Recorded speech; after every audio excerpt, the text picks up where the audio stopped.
تو حضور کے حسن کا بیان، حضور کے حسن کا ذکر اگرچہ انسانی استطاعت میں نہیں ہے اور اس کے بس میں نہیں ہے، لیکن اس کے باوجود صحابہ کے دور سے لے کر آج تک لوگوں کا یہ محبوب موضوع رہا ہے کہ وہ حضور علیہ السلام کے حسن کا ذکر کر کے اپنے قلب کی تسکین کا ساماں کرتے ہیں۔ علماء نے یہ بھی لکھا ہے کہ جو شخص حضور کے حسن کو بیان کرے لوگوں کے دلوں میں اس کے لیے پیار پیدا ہو جاتا ہے۔ آج ہر شخص چاہتا ہے کہ میں ہر دل عزیز ہو جاؤں، تو یہ سادہ سا نسخہ ہے کہ کائنات میں حضور کے حسن کے تذکرے کیا کرو، دنیا تم سے پیار کرنے لگ جائے گی۔ تم محبوب الخلائق بن جاؤ گے اگر تم اس محبوب دو عالم کے حسن کو لوگوں کی نظروں کے سامنے بیان کرو گے۔ انشاءاللہ حضور کے مختلف اعضاء کے حسن کا ذکر ترتیب وار کیا جائے گا، اور اہل محبت نے اور اصحاب رسول نے اس پر کیا محبتوں کے پھول پیش کیے ہیں، یقیناً آپ کے قلوب کو فرحت بھی ہوگی، قرار بھی ملے گا، اور آقا کریم کے حسن دل پذیر اور حسن جاں فضا کی مستیوں میں آپ کھو بھی جائیں گے۔ حضرت جابر بن سمرہ رضی اللہ تعالی عنہ فرماتے ہیں کہ لیلۃ الادحیان تھی، 14ویں رات کا چاند تھا، اور حضور یمنی چادر اوڑے ہوئے استراحت فرما رہے تھے، اور میں کبھی آسمان کو دیکھتا تھا، کبھی حضور کے جمال جہاں آرا کو دیکھتا تھا، اور یہ سوچتا تھا کہ میں فیصلہ کروں کہ آسمان کا چاند سونا ہے یا مدینے کا چاند سونا ہے۔ تو حضرت جابر بن سامورہ رضی اللہ تعالیٰ عنہ فرماتے ہیں پھر میں نے فیصلہ کیا فائزہ ہوا احسن عندی من القمر، میں نے کہا آسمان کا چاند نہیں مدینے کا چاند سونا ہے، چونکہ چاند کی چمک بھی حضور کے در کی خیرات ہے۔ چاند کو، سورج کو، شمس و قمر کو جو روشنیاں دی گئی ہیں وہ حضور کے صدقے سے دی گئی ہیں۔ تو کائنات میں جہاں بھی اجالا ہے، جہاں بھی روشنیاں ہیں، جہاں بھی نور ہے، وہ نور حضور علیہ السلام کا ہی ظہور ہے، اور حضور کا نور ہے کہ جو کسی سے مستعار نہیں لیا ہوا، وہ حضور کا اپنا نور ہے، اپنا حسن ہے۔ علامہ بوصیری علیہ رحمہ نے کتنی خوبصورت بات کہی، منزہ عن شریک فی محاسنہ فجوہر الحسن فیہ غیر منقسم، کہ حضور اپنے محاسن میں، اپنے کمالات میں کسی شریک سے منزہ ہیں، اور آپ کا جوہر حسن جو ہے وہ غیر منقسم ہے۔ تو حضور کا حسن کسی سے مستعار نہیں لیا ہوا، بلکہ پوری کائنات کو جو حسن ملا ہے وہ حضور کی دہلیز کی عطا ہے، حضور کی چوکھٹ کی خیرات ہے۔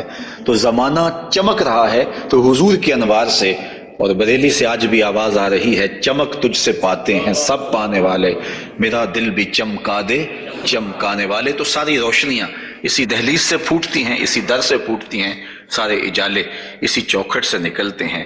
اللہ نے اپنے محبوب علیہ السلام کو جو حسن دیا، جو جمال دیا، حضرت برا بن عازب رضی اللہ تعالیٰ عنہ بیان فرماتے ہیں، امام بخاری و مسلم نے اس کو روایت کیا ہے، کان رسول اللہ صلی اللہ علیہ وسلم احسن الناس وجہا، کائنات میں جتنا سونا چہرہ میرے حضور کا تھا کسی کا تھا ہی نہیں، سب سے زیادہ سونا اور خوبصورت چہرہ اللہ نے اپنے محبوب کو عطا کیا ہے۔ اور حضرت ابو ہریرہ رضی اللہ تعالی عنہ سے معروف روایت ہے جس کو امام ترمذی نے اور باقی محدثین نے روایت کیا ہے، حضور فرماتے ہیں حضرت ابو ہریرہ، ما رأیت شیئا احسن من رسول اللہ صلی اللہ علیہ وسلم، میں نے حضور سے سونا کوئی دیکھا ہی نہیں۔ اور حضرت احسان بن ثابت کہتے ہیں کہ آج تک کسی ماں نے ایسا سونا جنم ہی نہیں دیا، سونا دیکھتے کیسے، کسی ماں نے ایسا جنم ہی نہیں دیا۔ حضرت ابو ہریرہ نے ایک موقع پہ فرمایا کہ کل قمر لیلۃ البدر لم ارا قبلہ ولا بعدہ مثلہ، کیا پوچھتے ہو 14ویں رات کا چمکتا ہوا چاند تھے میرے حضور؟ پھر کہتے ہیں نہیں نہیں نہیں، حضور جیسا نہ پہلے دیکھا نہ بعد میں دیکھا۔ تو حضرت احسان بن ثابت فرماتے دیکھتے کیسے، کسی ماں نے جنم دیا ہوتا تو دیکھتے۔ خدا نے وہ سچائی پن چھڑیا جدے وچ محمد نو ڈالیا سی، حسینہ جمیلہ دا منہ موڑ دیتا، محمد بنا کے قلم توڑ دیتا۔ اللہ تعالیٰ نے ایسا پیکر تراشا ہے، ایسی صورت بنائی ہے کہ جس کی مثل کائنات کے اندر نہ کوئی دوسری صورت ہے، اور میرے محبوب کے جمال جیسا نہ کوئی دوسرا جمال ہے۔ تو وہ حسن، وہ جمال، وہ کمال اور وہ شانے اور وہ مراتب رفیع عطا کیے گئے جو انہی کا مقصوم ہے۔ حضور کا پورا جسم انور اور حضور کا وجود مسعود برکتوں سے مالا مال تھا اور حسن اور جمال کا آئینہ دار تھا۔ لا یجلس الذباب علی جسدہ، ساری زندگی حضور کے بدن پہ کبھی مکھی نہیں بیٹھی۔ آقا کریم علیہ الصلوۃ والسلام کے بدن پہ کبھی میل نہیں آیا، حضور کی آنکھوں کے اندر کبھی میل نہیں آیا، حضور کو ساری زندگی بلغم نہیں آئی۔ آقا کریم کی مبارک بغلیں بے بال تھیں اور بالکل باقی جلد کی طرح سفید تھیں۔ حضور علیہ السلام کا لعاب شہد سے زیادہ میٹھا تھا اور کستوری سے زیادہ خوشبودار تھا۔ حضور کے فضلات مبارکہ جو ہے وہ امت کے حق میں پاک ہیں، اور جہاں حضور علیہ السلام قضائے حاجت کے لیے جاتے تو وہاں بعد میں جا کے دیکھا جاتا تو کوئی چیز نظر نہ آتی سوائے کستوری کی خوشبو کے۔ تو آقا کریم علیہ الصلوۃ والسلام کو کبھی جمائی نہیں آئی، کبھی حالت نیند میں حضور نبی رحمت صلی اللہ علیہ وآلہ وسلم ناپاک نہیں ہوئے، حضور نبی رحمت صلی اللہ علیہ وسلم پر کوئی نجاست نہیں آئی، اور آقا کریم کے بدن کا سایہ بھی نہیں تھا تاکہ زمین کے اوپر حضور کا سایہ نہ گرے۔ کائنات میں ایسا کون ہو سکتا ہے جیسا آمنہ کا لال تھا؟ تو وہ حسن دیا گیا، وہ جمال دیا، جس پہلو سے دیکھو حضور بے مثال نظر آتے ہیں اور بے مثل نظر آتے ہیں۔ آئیے ہم حضور نبی رحمت صلی اللہ علیہ وآلہ وسلم کے جسم کے حوالے سے پہلے کچھ بات کریں اور پھر حضور کے اعضاء کی طرف چلتے ہیں۔ حضور کا مبارک جسم بے سایہ تھا، اور یہ سایہ نہ چاند کی چاندنی میں دکھائی دیتا تھا اور نہ سورج کی روشنی میں پڑتا تھا۔ حضرت ذکوان رضی اللہ تعالی عنہ روایت کرتے ہیں، فرماتے ہیں کہ ان رسول اللہ صلی اللہ علیہ وسلم لم یکن یرا لہ ظل فی شمس ولا قمر، حضور کا سایہ نہ سورج کی روشنی میں ہوتا تھا اور نہ چاند کی چاندنی میں ہوتا تھا۔ اور حضرت عثمان رضی اللہ تعالی عنہ خلیفہ ثالث رضی اللہ تعالی عنہ اس کی وجہ بیان فرماتے ہیں کہ حضور کا سایہ کیوں نہیں تھا۔ فرماتے ہیں ان اللہ ما اوقع ظلک علی الارض لئلا یدع انسان قدمہ علی ذلک الظل، اللہ تعالیٰ نے محبوب کا سایہ زمین پہ اس لیے نہیں پڑنے دیا کسی انسان کا قدم محبوب کے سائے پہ نہ آ جائے۔ اللہ اکبر۔ لیکن حضرت شیخ احمد مجدد الفسانی علیہ رحمہ نے ایک بڑی خوبصورت بات کہی، اور ہمارے لیے وہ بڑی ٹھنڈک اور بڑی تسکین کا سامان ہے۔ وہ فرماتے ہیں کہ پورا صلی اللہ علیہ وسلم سایہ نبوت، آقا کریم علیہ السلام کا سایہ نہیں تھا۔ در عالم شہادت، اس عالم شہادت میں حضور کا سایہ نہیں تھا، اور یہ بات ثابت ہے، اور تقریباً تمام مکاتیب فکر کے لوگ ایک دو مکتبہ فکر کے علاوہ باقی سارے اس بات کو تسلیم کرتے ہیں۔ رشید احمد گنگوہی نے بھی یہ بات لکھی ہے، امداد السلوک کے اندر یہ روایت موجود ہے کہ بتواتر ثابت شد کہ حضرت علی سایہ نہ داشتن۔ وہ کہتے ہیں کہ یہ بات تواتر کے ساتھ ثابت ہے کہ جناب صلی اللہ علیہ وسلم کا سایہ نہیں تھا۔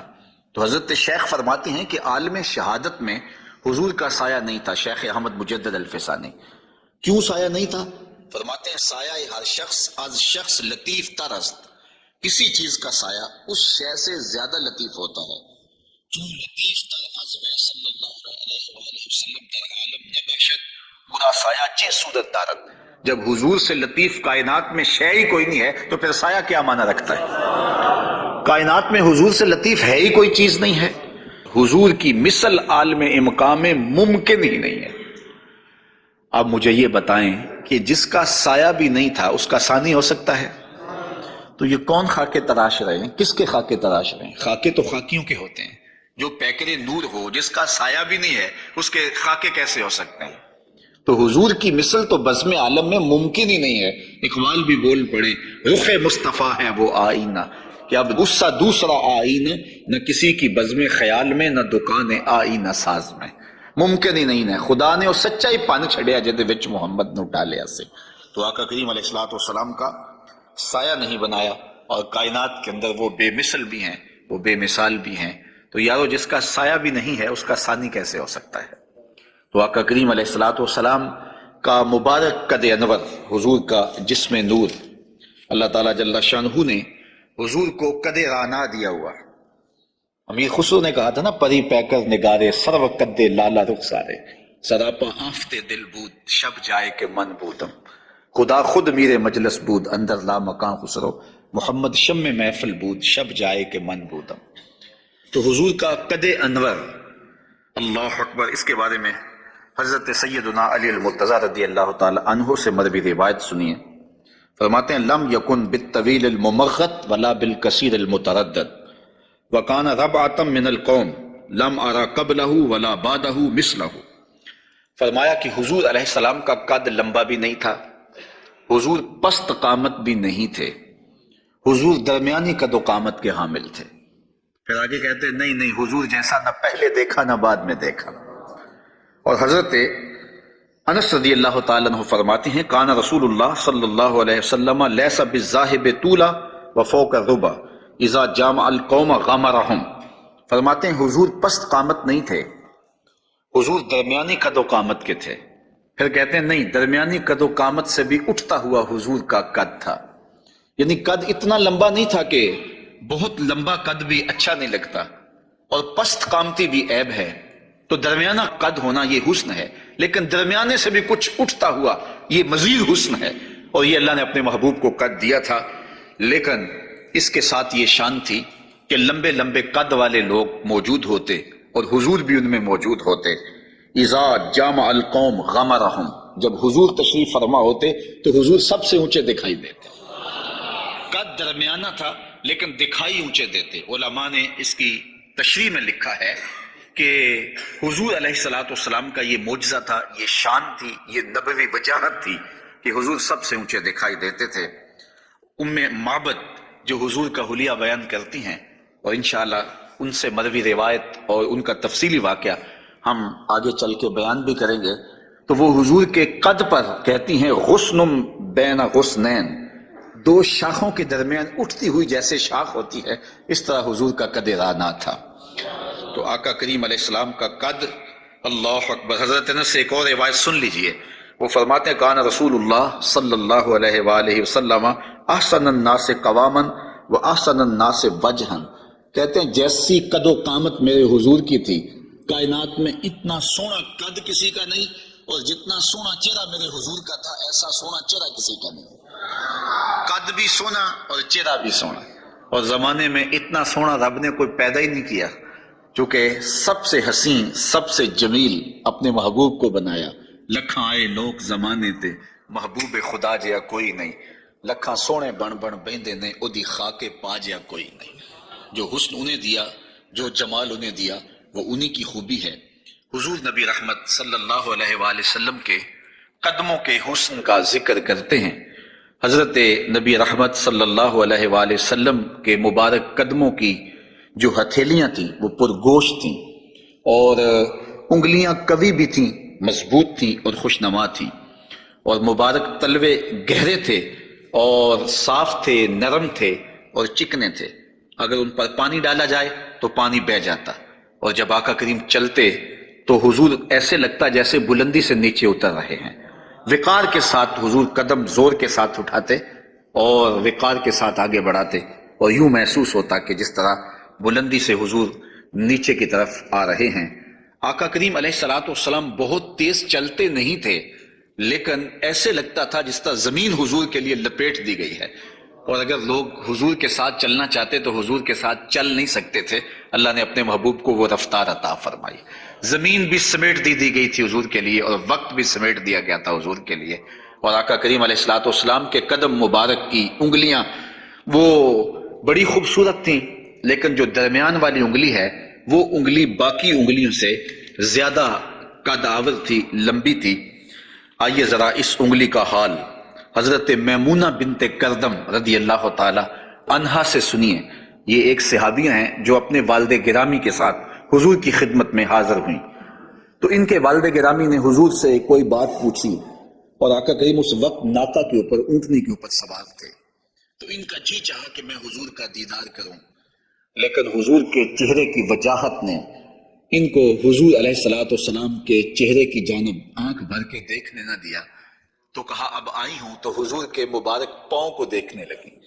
تو حضرت میمونہ بنت کردم فرماتی ہیں فما نسیتو فی ما نسیتو طول اصبع قدمہ السبابہ علی سائر اصابعہ، کہا مدت ہو گئی ہے میں نے حضور علیہ السلام کو دیکھا تھا، اور حضور کے مبارک پاؤں کی انگلیوں میں سے جو درمیان والی انگلی ہے اس انگلی کا جو قد باقی انگلیوں سے تھوڑا سا لمبا تھا، آج تک میری آنکھوں سے وہ حسن نہیں ہٹتا ہے، وہ حسن ہی زائل نہیں ہوتا ہے۔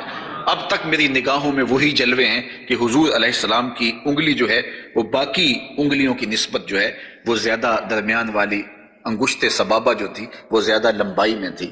تو حضرت میمونہ بنت کردم ابھی تک اس انگلی کے حسن میں کھوئی ہوئی ہیں۔ مجھے بتاؤ، جس کی انگلی، پاؤں کی انگلی اتنی حسین ہے، اس کی آنکھیں کتنی حسین ہوں گے؟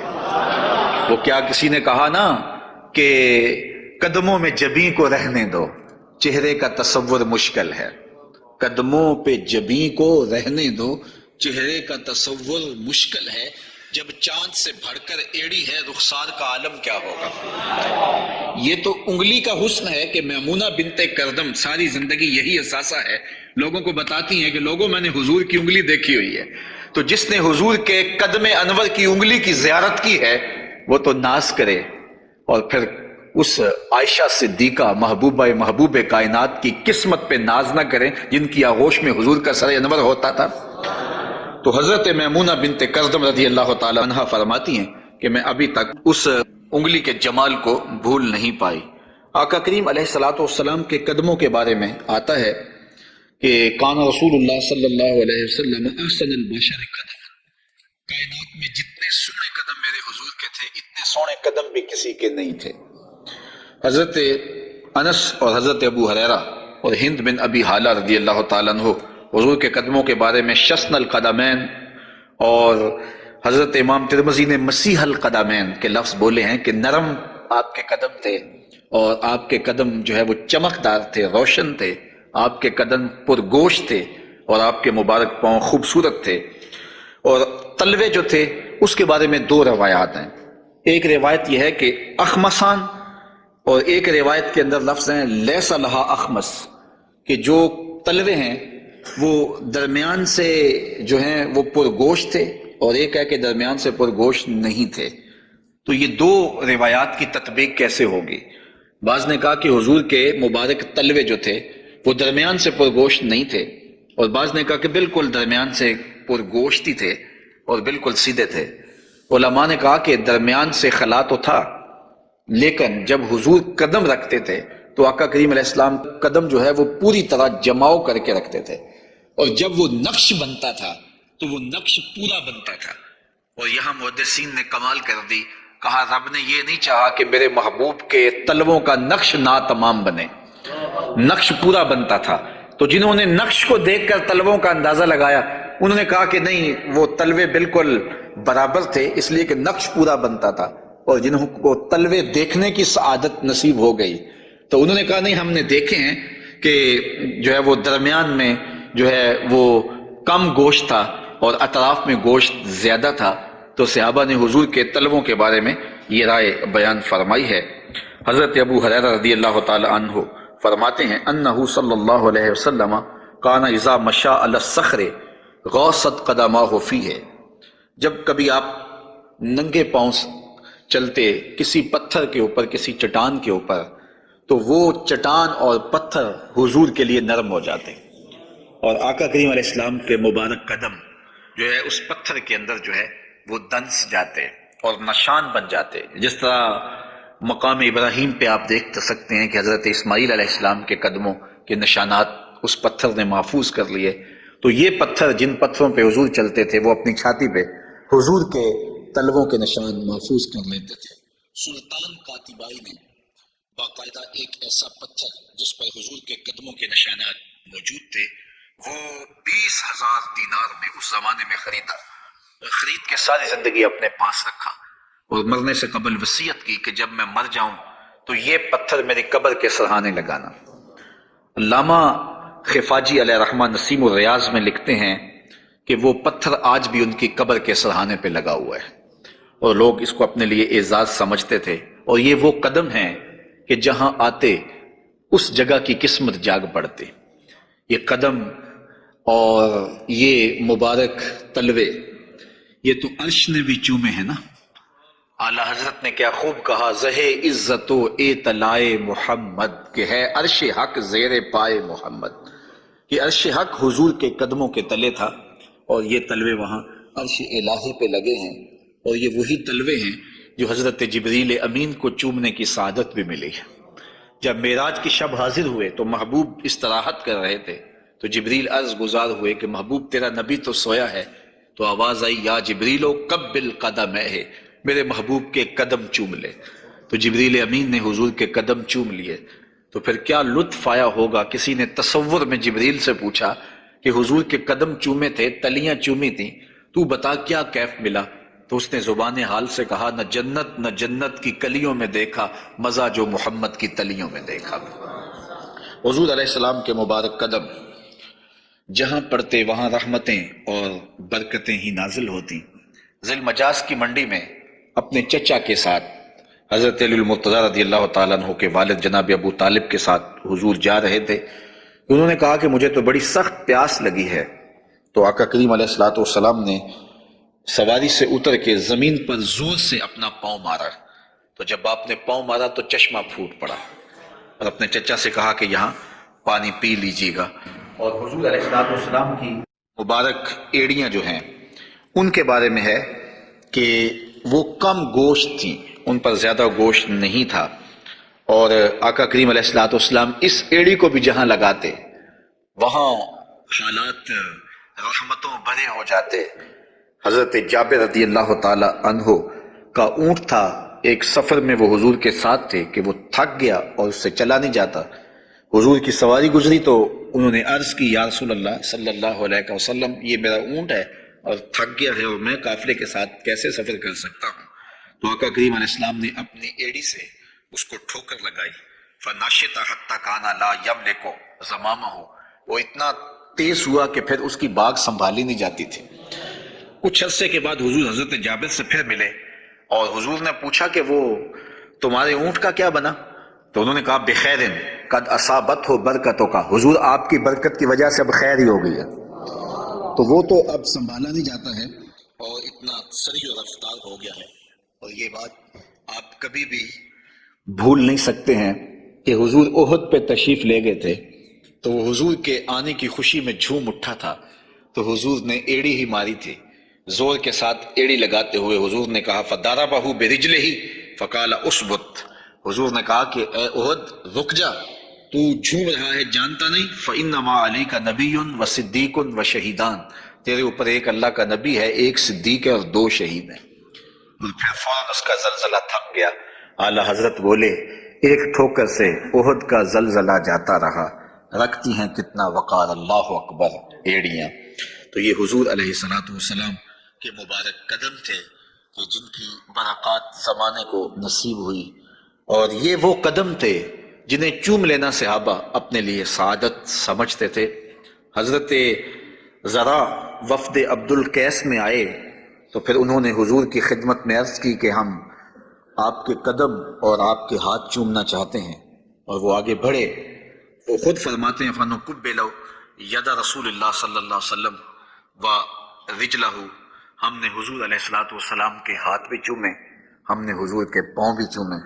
حضرت صہیب رضی اللہ تعالی عنہ فرماتے ہیں کہ رأیت علیٰ یقبل ید العباس ورجلیہ، میں نے دیکھا کہ حضرت علی اپنے چچا عباس کے ہاتھ بھی چومتے تھے اور پاؤں بھی چومتے تھے، اور یہ کیوں چومتے تھے اس کی وجہ ایک دیگر حدیث میں حضرت ثابت رضی اللہ تعالی عنہ حضرت انس کے پاس آئے، اور انہوں نے آ کے حضرت انس سے پوچھا کیا تم نے اس ہاتھ کو حضور کے ہاتھ سے مس کیا ہوا ہے؟ تو حضرت انس نے کہا کیوں نہیں، یہ سعادت مجھے ملی ہے کہ ان ہاتھوں نے حضور کے وجود کے بوسے لیے ہیں اور حضور کے وجود کو چھوا ہے۔ فقبلها، تو حضرت ثابت نے حضرت انس کا ہاتھ چومنا شروع کر دیا کہ یہ وہ ہاتھ ہیں جنہوں نے حضور کو چوما ہوا ہے، جنہوں نے حضور کو چھوا ہوا ہے، جنہوں نے حضور کے بدن رحمت سے مس کیا ہوا ہے۔ تو حضرت علی المرتضیٰ حضرت عباس کے ہاتھ چومتے تھے، تو آقا کریم علیہ الصلوۃ والسلام کے قدم بھی حضور کے ہاتھ بھی صحابہ عقیدت سے چوم لیا کرتے تھے، اور یہ واقعات کبھی ہوتے تھے اور عقیدت کا یہ رنگ صحابہ کے ہاں پایا جاتا تھا۔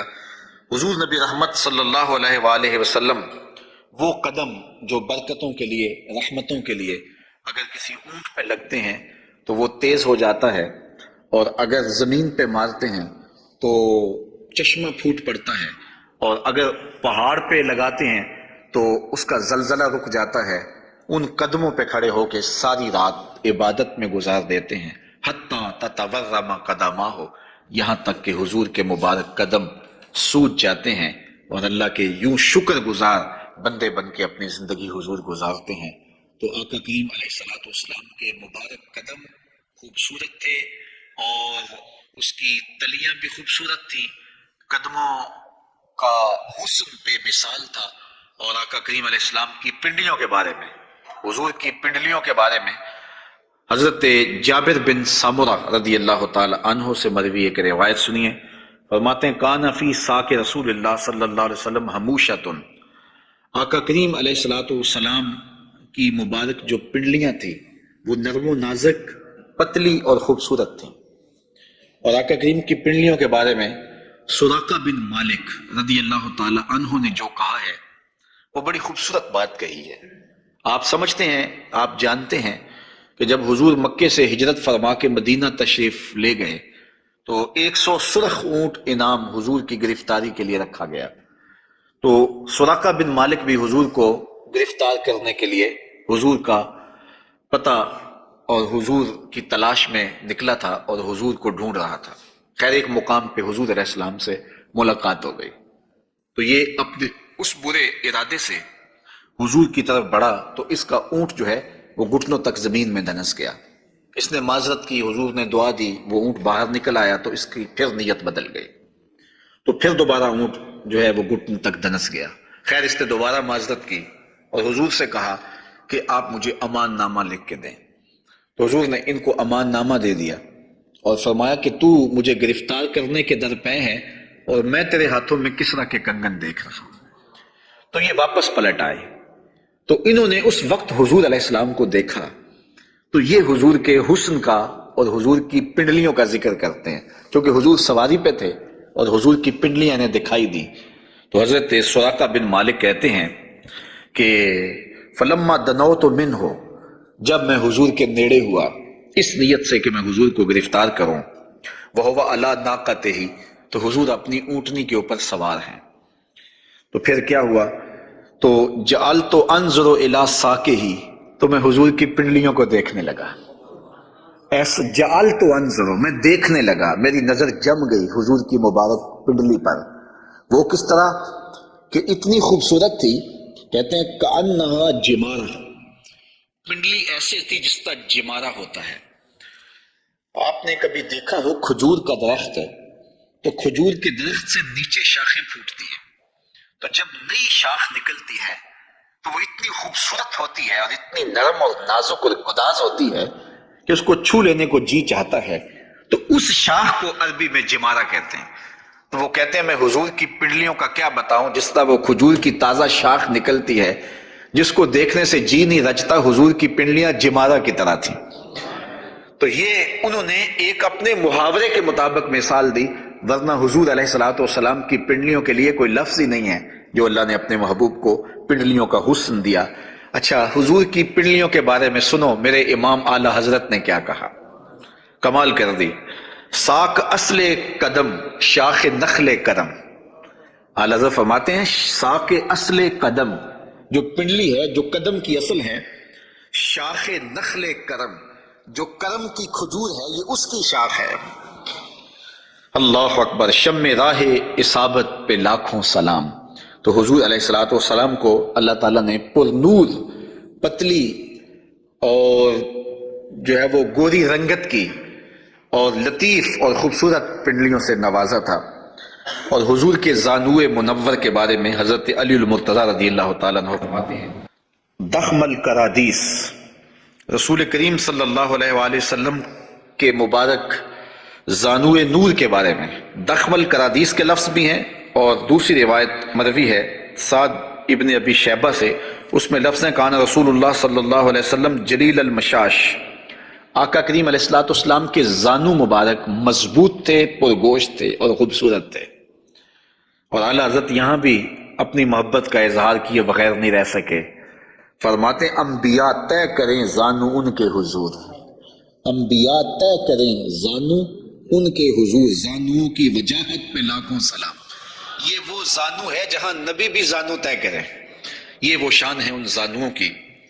حضور نبی رحمت صلی اللہ علیہ وآلہ وسلم کے مبارک قد انور کے فضائل بھی آپ نے سنے، حضور نبی رحمت صلی اللہ علیہ وآلہ وسلم کی پنڈلیوں کا تذکرہ بھی سنا، حضور کے پائے نور کی باتیں بھی آپ نے سنی، اور اب آقا کریم علیہ الصلاۃ والسلام کے بطن اقدس اور حضور علیہ الصلاۃ والسلام کے پہلوؤں کا ذکر آپ کے سامنے کیا جاتا ہے۔